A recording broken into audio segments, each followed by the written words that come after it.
Baik, kita sekarang sudah ada di video terakhir. Mungkin ini video terakhir saya bersama Mas Aga yang membahas tentang bahasa Inggris, tips and triknya.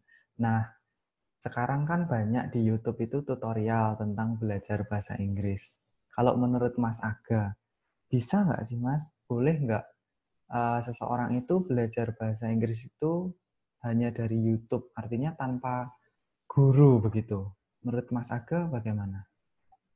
Bisa, bisa, tapi sulit. Oh, Tapi bisa. Katanya orang kalau bisa tapi sulit tuh nanti pesimis. Tapi sulit, tapi bisa, itu optimis. Jadi saya bisa, tapi sulit, tapi bisa. Biar nggak dianggap pesimis atau optimis. Jadi belajar bahasa Inggris dari YouTube. Kita butuh beberapa komponen untuk bisa belajar bahasa Inggris sendiri dari YouTube. Satu, menurut saya kita harus sangat telaten. Kalau kita telaten banget, bisa aja kita belajar dari YouTube. Karena video-video dari YouTube ini datangnya juga tidak terstruktur itu tadi. Jadi kita harus cari-cari telaten. Seperti apa ya, dasarnya duluan seperti apa, kurikulumnya seperti apa. Mungkin tidak ada video di YouTube yang benar-benar ngomongin ini kurikulumnya seperti ini, harus nomor 1 seperti ini, 2 seperti ini, dan seterusnya. Jadi kita kumpul-kumpulin sendiri, kita harus sangat telaten. Itu nomor 1. Nomor 2, kita harus sangat cerdas. Kita harus sangat pinter untuk bisa belajar itu dari YouTube. Karena nggak ada pembimbingnya, kita akan membuat kesimpulan-kesimpulan sendiri.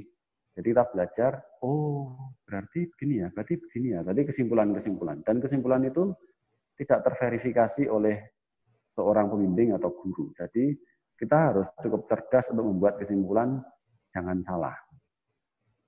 Itu nomor 2. Nomor 3, motivasi kita juga harus kuat. Karena berarti kita nggak punya support group. oh iya. Karena ya tadi kalau kita belajar di YouTube kita nggak ada support group. Jadi kalau malas sedikit sudah nggak ada yang ngingetin atau nggak ada motivasi lain lah selain hanya mau buka video dan belajar dari YouTube itu. Jadi motivasi kita harus sangat kuat, tidak tergoyahkan. Terus waktu kita harus banyak, karena berarti kita menyusun sendiri, mencari-cari sendiri, belajar sendiri, berlatih sendiri, nggak ada gurunya, ngomong sendiri, dan seterusnya. Pada akhirnya nanti waktu yang dibutuhkan bisa jadi lebih banyak daripada kalau kita temukan guru, bisa jadi nggak berhasil juga gitu. Apakah banyak kisah sukses orang yang belajar dari YouTube, belajar apapun tidak harus bahasa Inggris? Oh ya banyak. Tapi kisah gagalnya juga sangat banyak. Yang tidak dicerita karena yang cerita biasanya yang sukses. Jadi saya pikir tergantung kondisi dan keadaan. Nah, kalau misalnya kita itu mau belajar bahasa Rusia gitu, ya pertama mungkin saya akan ke YouTube dan cari-cari dasar-dasar belajar bahasa Rusia. Karena di Jogja nggak ada kursus bahasa Rusia. Asumsi saya gitu, siapa tahu nanti ada juga, boleh aja. Tapi kalau belajar bahasa Jepang itu mungkin saya akan cari kursusan bahasa Jepang. Karena kurikulumnya sudah dia susunkan, ada gurunya.